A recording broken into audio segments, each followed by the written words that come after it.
राहुल द्रविडनं रोहित शर्माच्या कर्णधार पदाच्या शैलीचं कौतुक केलंय। रोहितला संघाची काळजी आहे असं मत द्रविडनं व्यक्त केलंय। तर रोहितच्या नेतृत्वात आणि द्रविडच्या मार्गदर्शनात भारतीय संघानं 2024 टी20 वर्ल्ड कप जिंकला। आशिया कप 2025 साठी भारतीय संघात श्रेयस अय्यर, यशस्वी जयस्वाल, मोहम्मद सिराज आणि मोहम्मद शमी यांची निवड झालेली नाही। चांगली कामगिरी करूनही त्यांची भारताच्या संघात निवड न झाल्यानं क्रिकेट वर्तुळातून नाराजी व्यक्त करण्यात येते। यावर पाकिस्तानचा माजी क्रिकेटपटू बासित अलीनं म्हटलंय की हे खेळाडू पाकिस्तानमध्ये असते तर अ श्रेणीमध्ये घेतले असते। चेन्नई सुपर किंग्सचा कर्णधार ऋतुराज गायकवाडनं सुपर किंग्स अकॅडमीला भेट दिली। यावेळी ऋतुराजनं लहान मुलांसोबत मस्ती केली आहे। मुलांनी त्याला विविध प्रश्न विचारले ज्यात त्यानं गमतीनं उत्तर दिलंय। पृथ्वी शॉने महाराष्ट्राकडून रुचीबाबू ट्रॉफीत शतक झळकावून पुनरागमनाचे संकेत दिले। चेन्नईत झालेल्या या शतकानंतर सीएसकेनं पोस्ट केलेल्या व्हिडिओमुळे चर्चांना उधाण आलंय।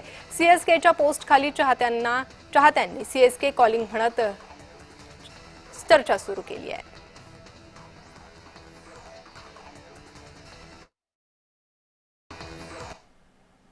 आता पाहूयात देश विदेशातील बातम्या।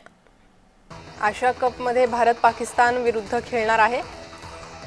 बहुराष्ट्रीय स्पर्धांमध्ये खेळण्यावर बंदी नाही, मात्र भारत पाकिस्तान विरुद्ध द्विपक्षीय मालिका खेळणार नाही असं सरकारनं म्हटलंय। त्यामुळे आता आशिया कप मध्ये भारत पाकिस्तान सामन्याचा मार्ग मोकळा झालाय।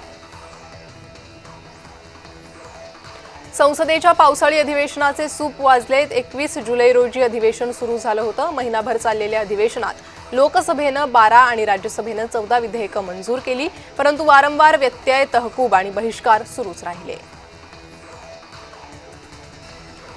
जीएसटी परिषदेच्या मंत्र्यांच्या गटानं जीएसटीच्या 5% आणि 18% स्लॅबला मान्यता दिली आहे। या निर्णयामुळे लक्झरी वस्तू 40%च्या ब्रॅकेटमध्ये येतील आणि दैनंदिन वापराच्या वस्तू स्वस्त होतील अशी माहिती जीएमचे संयोजक सम्राट चौधरी यांनी दिली आहे। पंतप्रधान नरेंद्र मोदी येत्या 10 ते 11 दिवसात चीनचे अध्यक्ष शी जिनपिंग यांच्याशी प्रत्यक्ष चर्चा करणार आहेत। शांघाय सहकारी संघटना अर्थात एससीओची शिखर परिषद चीनच्या तांजिनमध्ये 31 ऑगस्ट आणि 1 सप्टेंबर रोजी पार पडणार आहे। त्यामध्ये सहभाग घेण्याबाबत पंतप्रधान मोदींनी आपला होकार कळवलाय। पाकिस्तानचे माजी पंतप्रधान इम्रान खान यांना 8 प्रकरणांमध्ये आज जामीन मिळाला। 9 मे 2023 रोजी पाकिस्तानमध्ये दंगल झाली होती। त्याबाबत एकूण 9 खटले खान यांच्यावर सुरू आहेत। त्यापैकी 8 खटल्यांमध्ये पाकिस्तान सुप्रीम कोर्टानं खान यांना जामीन मंजूर केलाय। मात्र 9व्या खटल्यातील जामीन अर्जावर निकाल प्रलंबित असल्यानं खान सध्या जेलमधून बाहेर येणार नाहीत। राहुल गांधी यांनी ज्या संस्थेच्या आधारावर मतचोरीचे दावे केले होते त्याच संस्थेनं आता माफी मागितली आहे। गुन्हे दाखल झाल्यानंतर राहुल गांधी यांच्यासाठी मतचोरीचा दावा करणारे व्हिडिओ बनवणाऱ्या अनेकांनी आता माफीनामे द्यायला सुरुवात केली आहे।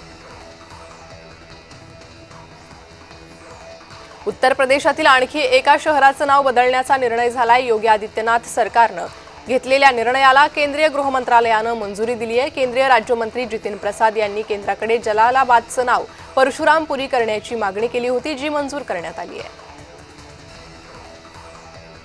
भारतावर टॅरिफ लावणं अमेरिकेला कसं महागात पडणार हे अमेरिकेच्या प्रसिद्ध अर्थशास्त्रज्ञांनी सांगितलंय। कोलंबिया विद्यापीठाचे अर्थशास्त्रज्ञ आणि पूर्व संयुक्त राष्ट्र सल्लागार जेफ्री सॅश यांनी भारतावर टॅरिफ लावण्याचा निर्णय मूर्खपणाचा असल्याचं म्हटलंय। डोनाल्ड ट्रम्प यांचा हा निर्णय त्यांच्यावर उलटा पडणार असल्याचंही त्यांनी म्हटलंय। पाहुयात क्रीडा सुपरफास्ट। संजू सॅमसन आणि सॅली सॅमसन हे दोघे भाऊ एकत्र टी20 सामना खेळले असून त्यांनी सामन्याच्या पहिल्याच चेंडूवर धावबादही केले। त्यांचा व्हिडिओ समोर आलेला आहे। या स्पर्धेत Sally Samson Kochi blue tigers संघाचं कर्णधारपद सांभाळत आहे। राहुल द्रविडनं रोहित शर्माच्या कर्णधार पदाच्या शैलीचं कौतुक केलंय। रोहितला संघाची काळजी आहे असं मत द्रविडनं व्यक्त केलंय। तर रोहितच्या नेतृत्वात आणि द्रविडच्या मार्गदर्शनात भारतीय संघानं 2024 टी20 वर्ल्ड कप जिंकला होता। अजिंक्य रहाणेनं मुंबईच्या क्रिकेट संघाचं कर्णधारपद सोडले। त्यामुळे आता मुंबईचा नवा कर्णधार कोण असेल अशी चर्चा सुरू झाली आहे। श्रेयस अय्यर प्रबळ दावेदार असला तरी त्याच्यासोबत आणखी काही नावं चर्चेत आहेत। आशिया कप 2025 साठी भारतीय संघात श्रेयस अय्यर, यशस्वी जयस्वाल, मोहम्मद सिराज आणि मोहम्मद शमी यांची निवड झालेली नाही. चांगली कामगिरी करूनही त्यांची भारताच्या संघात निवड न झाल्यानं क्रिकेट वर्तुळातून नाराजी व्यक्त करण्यात येते. यावर पाकिस्तानचा माजी क्रिकेटपटू बासित अलीनं म्हटलंय की खेळाडू पाकिस्तानमध्ये असते तर अ श्रेणीमध्ये असते. चेन्नई सुपर किंग्सचा कर्णधार ऋतुराज गायकवाडनं सुपर किंग्स अकॅडमीला भेट दिली. यावेळी ऋतुराजनं लहान मुलांसोबत मस्ती केली आहे. मुलांनी त्याला विविध प्रश्न विचारले, ज्यात त्यानं गमतीनं उत्तरं दिली. पृथ्वी शॉनं महाराष्ट्राकडून बुचीबाबू ट्रॉफीत शतक झळकावून पुनरागमनाचे संकेत दिले. चेन्नईत झालेल्या या शतकानंतर सीएसकेनं पोस्ट केलेल्या व्हिडिओमुळे चर्चांना उधाण आलंय. सीएसकेच्या पोस्टखाली चाहत्यांनी सीएसके कॉलिंग म्हणत पृथ्वीच्या ताफ्यातील प्रवेशावर चर्चा सुरू केली आहे. श्रेयस अय्यरचे वडील संतोष अय्यर यांनी श्रेयसची आशिया कप 2025च्या भारतीय संघात निवड न झाल्यानं नाराजी व्यक्त केली. त्यांनी निवडकर्त्यांवर प्रश्नचिन्ह उपस्थित करत म्हटलंय की श्रेयसनं देशांतर्गत क्रिकेट आणि आयपीएलमध्ये चांगली कामगिरी करूनही त्याला डावललं गेलंय, हे अन्यायकारक आहे.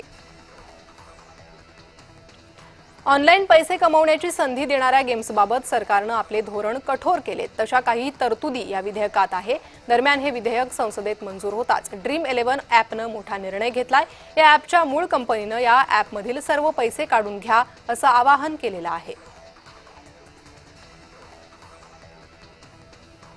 दुखापतीनंतर पुनरागमन करणाऱ्या असलम इनामदारचा निर्धार दुखापतीतून सावरल्यानंतर प्रो कबड्डीच्या आगामी हंगामात यशस्वी पुनरागमन करण्याचा त्यानं मानस केला. भारत विरुद्ध पाकिस्तान यांच्यातील क्रीडा सामन्यांवर केंद्र सरकारनं महत्त्वाची घोषणा केली. भारतीय संघ पाकिस्तानला जाणार नाही. पाकिस्तानी संघाला भारतात येण्याची परवानगी देण्यात येणार नाही, अशी भूमिका भारत सरकारनं घेतली आहे.